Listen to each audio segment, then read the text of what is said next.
ஆட்சியில அமலாக்கத்துறை, சிபிஐ, வருமான வரித்துறைன்னு ஜனநாயகத்துடைய அனைத்து முகமைகளையும் பாஜகவினுடைய ஒரு அங்கமாக பிரிவு போல செயல்பட தொடங்கியதை நாம் அறிவோம்.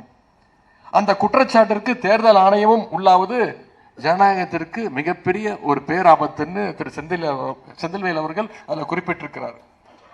இன்னைக்கு அவர் சொன்ன அந்த பேராபத்துல இன்னைக்கு இந்த நாடு சிக்கி தவித்துக் கொண்டிருக்கிறது. எஸ்ஐஆர் மூலமாக பாஜக எதிர்ப்பு வாக்குகளை எல்லாம் நீக்க முயற்சி எடுத்துக்கிட்டு இருக்கிறாங்க, செஞ்சுக்கிட்டு இருக்காங்க. பீகார்ல கண்கூட பார்த்திருக்கிறோம். குறிப்பா சிறுபான்மையினர், பெண்கள், ஒடுக்கப்பட்ட பிற்படுத்தப்பட்ட மக்களுடைய அந்த சமூக வாக்குகளை எல்லாம் நீக்க முயற்சி செஞ்சுக்கிட்டு இருக்கிறாங்க. இந்த மோசடி எதிர்த்து தான் இன்னைக்கு நம்முடைய கழக உடன்பிறப்புகள் நீங்க ஒவ்வொரு வாக்குச்சாவடியிலும் மக்களுக்காக, அவங்களுடைய ஓட்டுரிமைக்காக நாம போராடிக்கிட்டு இருக்கிறோம்.